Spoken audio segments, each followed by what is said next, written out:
Selamat pagi pemirsa, berjumpa lagi dengan saya, Devi Narsari, di Berita Terkini.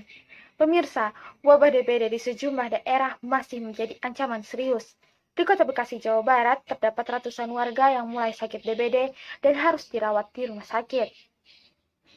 Setidaknya terdapat 149 pasien DBD di Rumah Sakit Umum Daerah Kota Bekasi, Jawa Barat yang harus menjalani perawatan intensif.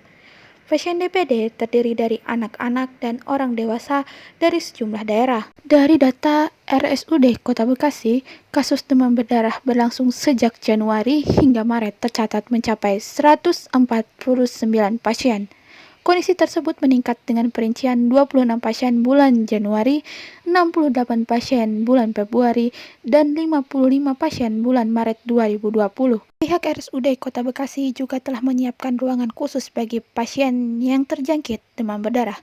Kondisi tersebut akan dilakukan jika jumlah pasien mengalami lonjakan secara signifikan. Biasanya seperti itu, memang kalau pada saat hujan meningkat, ya, jumlah keseluruhannya untuk dikatakan itu sebuah KLB, nanti Dinas Kesehatan yang punya otoritas untuk menetapkan, karena jumlahnya dijumlahkan dari seluruh rumah sakit. Kami hanya menjadi bagian dari rumah sakit di Kota Bekasi. Otomatis rumah sakit, apalagi kita rumah sakit pemerintah ya, kita ikut antisipasi. Jadi kalau sudah mulai nadanya meningkat, kita juga sediakan ruangan yang lebih, sampai kalau perlu felbed kalau harus disediakan kita biasanya. Kasus demam berdarah di Kota Bogor, Jawa Barat hingga bulan Maret 2020 juga terus meningkat. Dinas Kesehatan Kota Bogor mencatat hingga hari ini ada 4 anak yang meninggal dunia karena demam berdarah. Menurut PLTK Dinkes Bogor, 4 pasien dibawa ke rumah sakit sudah dalam kondisi dengue shock syndrome, yang kemungkinan kesembuhannya kecil. Dengan meningkatnya kasus DBD di Bogor, PLT Kepala Dinkes Bogor menghimbau warga untuk menggalakkan pemberantasan sarang nyamuk. Kita udah telusur surveillance penyebab kematian ini karena dengue shock syndrome, ya. Jadi tahapan yang lanjut dari DBD. Nah, mulai sekarang nih kita jangan sampai ketutup nih dengan isu COVID-19. Lebih bahaya nih DBD ya, mulai peningkatan sehingga penggeraan kembali untuk PSN. Yang terpenting adalah pemberantasan sarang nyamuk. Jadi kita mulai lagi, kemarin sudah dimulai di tingkat kecamatan dan puskesmas, menggalakkan kembali PSN di wilayah. Itu yang terpenting. Kementerian Kesehatan merilis data terbaru terkait wabah demam berdarah. Hingga hari ini, total kasus mencapai 17.820. Provinsi dengan kasus DBD paling tinggi adalah Lampung dan Nusa Tenggara Timur di urutan kedua. Sementara DKI Jakarta berada di nomor 9 dengan 583 kasus. Total angka kematian hingga hari ini 104, 32 diantaranya berada di Provinsi Nusa Tenggara Timur.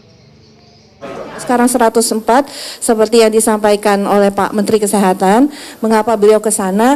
32 dari 104 itu berada di Provinsi NTT. Di mana kalau kita lihat Provinsi NTT maka 14-nya itu ada di Kabupaten Sika. Jadi hampir 45%-nya ada di Kabupaten Sika. Untuk itulah mengapa kemudian beliau memilih Sika dan Kota Kupang untuk melihat demam berdarah. Seiring datangnya musim penghujan, kasus penderita DBD semakin meningkat. Untuk mencegah penyebarannya, ada beberapa tips yang dapat dilakukan untuk mencegah penyakit demam berdarah. Memulai musim demam berdarah, masyarakat harus mulai waspada dan harus mulai untuk melakukan tindakan pencegahan. Ada beberapa hal yang dapat dilakukan untuk melakukan pencegahan demam berdarah. Yang pertama, rajin-rajinlah menguras atau membersihkan bak mandi seminggu sekali, karena nyamuk betina bertelur pada dinding bak yang terisi air.